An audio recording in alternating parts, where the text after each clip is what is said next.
Hi guys! So welcome back as we study the book of Revelations. So last week we studied about the introductions of book of Revelations and we studied some of the timelines of the events that happened, and we draw some basic understandings from this timeline to the unveiling of the seventh seal in the book of Revelations. So in the previous episode, it actually helps us to better understand what we're going to study more in depth for today's episode. So we mentioned about the seals, the trumpet, and a bowl judgment in apocalypse literature, and each of these cycles of judgment actually they overlap. So I would want to suggest that this is basically what is happening in this book of Revelation, and we term this the principle of recapitulation. So each of these sections they recapitulates the other, providing a series of progressively parallel visions that increase both in their scope and in intensity as they draw nearer to the final consummation. Well, the seven seals were images and experiences which actually repeat themselves in a world history. Well, it describes what happened throughout the entire age of the church history, including today, our time, and our age. In other words, we truly believe that Revelation chapter 6 to 19 portray the commonplace of this history, spanning the period from the first coming of Jesus until to the second coming of Jesus. Well, the seventh seal actually contained the totality of God's plan for asserting sovereignty and his judgment unto this sinful world.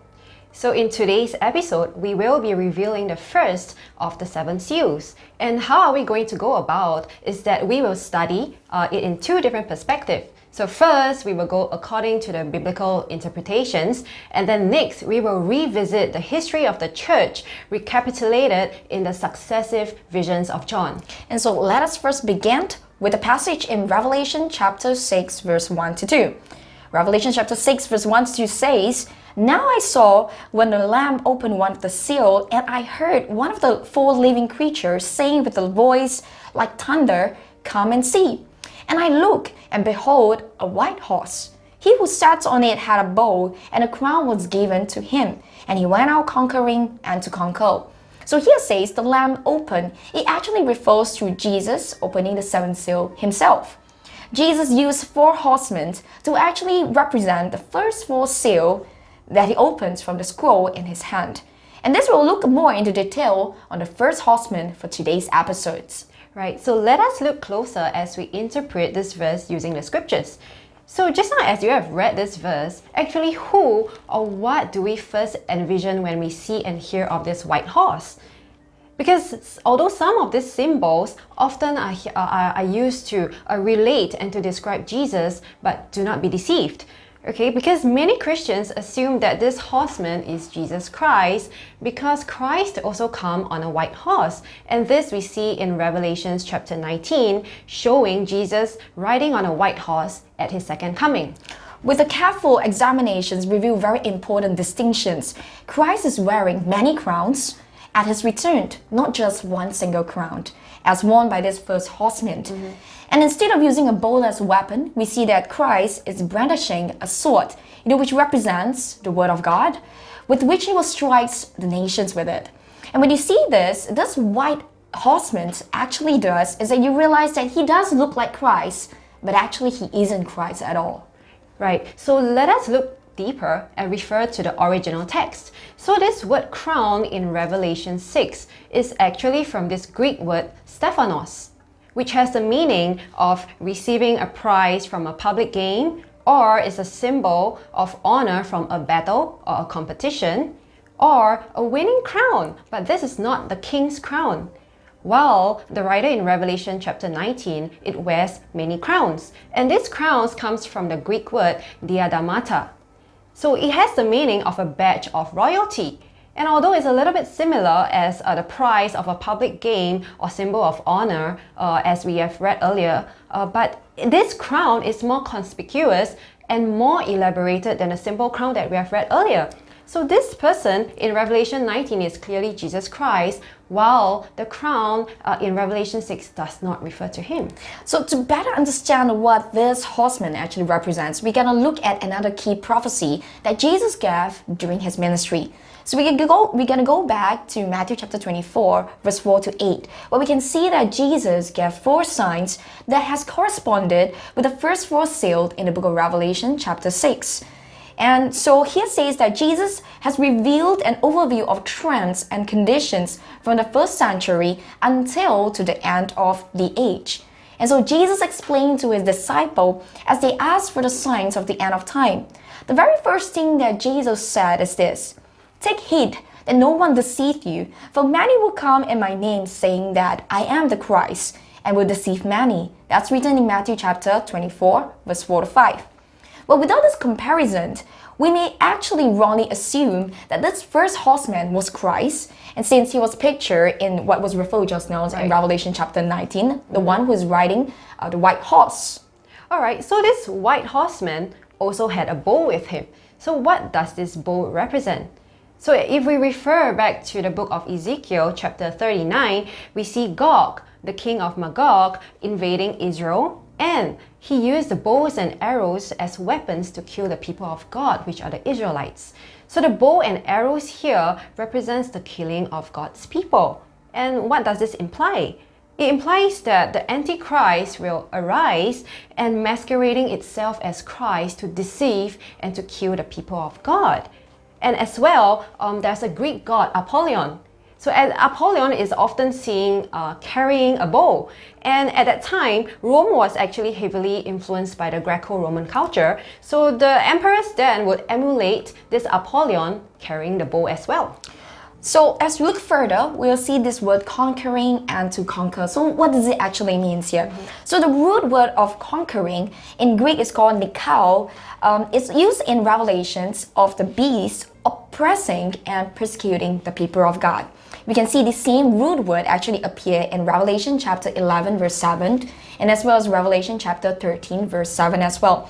So in the book of Revelation chapter 13, we see that one of the primary tactics of Satan was to imitate Christ in appearance and as well as in his activities. Alright, so there you go. So this will be our understanding of the first seal, which is the first horseman of the apocalypse. So this is what Jesus has revealed to us, that this white horseman is of a religious deception. So this horseman went forth conquering and to conquer, deceiving many people, coming as a false teacher of Christ to distort the gospel. And so let's be consistent with our scriptures. So to be consistent with Christ's statements in Matthew chapter 24, we must conclude that this writer does not represent Jesus Christ, but instead it actually represents the false teacher who appropriate his name while corrupting his teaching and leading many into deceptions, into destructive heresies. Remember Jesus' warning here. He says here, "Take heed that no one deceives you, for many will come in my name and will deceive many." That's right. Actually, it didn't take long after Jesus' death for a different gospel to invade the early churches, causing divisions and confusion. And Paul actually reprimanded the church of Galatians that they were led astray by all these false teaching. So within decades, actually, the truth of God was gravely corrupted by false teachers. So the result of this teaching was that it no longer resembled the gospel that was brought about by Jesus. And so as Apostle Peter neared the end of his life, God compelled him to give a stern warning about the great apostasy that would happen, that he saw looming on the horizons. The second chapter of the second epistle is a powerful rebuke of those who will bring about the false teaching into the church. So we can see in 2 Peter chapter 2 verse 1 and 2, "But there was also great prophets among the people, even as there was false teacher among you who was secretly bringing destructive heresies, even denying the Lord who brought them, and bring on themselves swift destructions." And he went on to say, "And many will follow their destructive ways, because of whom the way of truth will be blasphemy." Right, so the religious deception actually has been along for a long time. And near the end of the first century, the Apostle John actually saw a rapid escalation of heresy and intense persecution that was plaguing the early churches. So during this reign, actually, the Emperor Domitian caused an immense strain of the antagonism that was unleashed upon the Christians then. Right, so John's episode revealed the mounting tensions in the churches and his desire to warn the members of the devastating impact of this false teaching. So we can see in 1 John chapter 4 verse 1, he says and reminded the people, "Beloved, do not believe in every spirit, but test the spirit, whether they are of God, because many false prophets had gone out into the world." So we see that the apostle was forced to deal with this problem as evidenced by the writing to the churches. And we can see in Jude chapter 1 verse 3 where Jude summed it up perfectly when he wrote to the needs to contend earnestly for faith which was once for all delivered to the saint. So we see that this battle of truth has taken root since the first century. So not knowing, not understanding, or rejecting the word of God is clearly the root to destruction. So especially at this time and age where we are nearing at the last days, I think it's most crucial for us to recognize the truth and to build the truth system in our lives. So otherwise, our salvation is at stake. Yeah, so let us pause for a thought as we see this through the eyes of history and draw a little bit of conclusions to the study of this first seal. So according to the timeline, this first seal actually took place in the 1st century during AD 100 at the time of the Church of Ephesus. So during the first 3 centuries, we can see that the fulfillment of the apocalypse has already begun. So let us see how these things unfold. Okay, so the image of this white horse actually represents the one conquering victoriously. And this white horse is a symbol of the conquering Roman Empire from AD 96 all the way to AD 180. So this was a time of their greatest expansion, and their military conquest was celebrated by riding white horses in their victory parades. And so just now we mentioned about this bow, right? So bow relates to this Cretan dynasty of Emperor Nerva. As Cretan warriors was known to be the most famous race of bowmen in the ancient world, we can see that Alexander the Great was never without a large company of these Cretan archers, and they were used by these Roman armies during the time of Julius Caesar. So the crown here represents the laurel wreaths of victory and that were worn by all the Caesars after their armies have won the military battle. So the Cretan period was a time of conquest. And they were at the height of their power, they are at the height of their prestige. So this white horse was going out conquering and to conquer.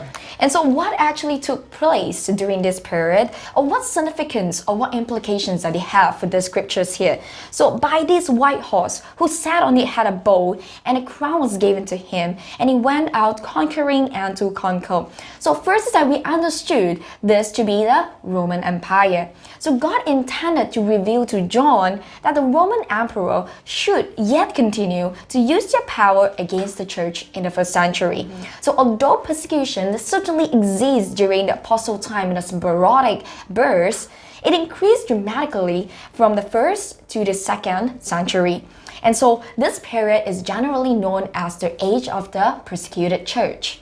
So this prophetic representation is also a fitting picture of the Christian church, particularly in the 1st century. So when the gospel, at this period, when the gospel was widely going to all parts of the world. So this church, in the early churches, made rapid advances, but this was not made without sacrifices and much persecution. So as we saw how a lot of doctrinal errors begin to infiltrate into the congregation, however, the apostles and elders vigorously defended all these truths. And so this fact was actually very important to those Christians to whom John was actually writing in the 1st century. So Christians during this period are considered as rebels or subverts of the social disorder, enemies of the state. You know why? Because in the pagan age, they were filled with hundreds and thousands of different kind of deities, and they worshipped the emperor of that time. And they faced with a full flowers of Greeks and Romans, paganisms that interwoven into most departments of life. So in such a form, Christians would take no part in any of their ritual, and they were considered unfavorable by people in general. And it was a step to persecutions because they refused to renounce when and as this law was enforced unto them. So moreover, they faced false apostles and prophets who sought to undermine the purity of the Gospels by introducing all these destructive heresies. So the church were forced to confront all of these, but God gives his struggling people a heavenly perspective through all the visions that were given to John, recorded in the book of Revelation. So they must know that their struggles are not in vain, because when all is all said and done, they will be vindicated. And so let's conclude a little bit on the first seal. The events of this seventh seal must be understood in the context of this Old Testament's covenant, as they were the judgment by God, seeking to awake his people to their spiritual conditions, at the same time to discipline them when they became unfaithful to the covenant. So similarly, we see from the book of Zechariah chapter 1, we also see that there are 4 horsemen that were sent to go throughout the earth. All these horsemen were actually the messengers of God, and God uses these horsemen to convey a message. Although behind all these horsemen we see a lot of great sufferings that were empowered by Satan and the dominion of darkness, but God is still in control and he is still speaking to us. So exactly what is God trying to speak to us is that he desires his people to be kept awake before his return. Right, let's sum it up from the 2 perspectives that we have looked for today, in terms of, like, let's say, in biblical and as well in historical perspective. So we clearly see that this first seal of Revelations has been fulfilled by the Roman Empire, and so this seal should not only apply to the end time.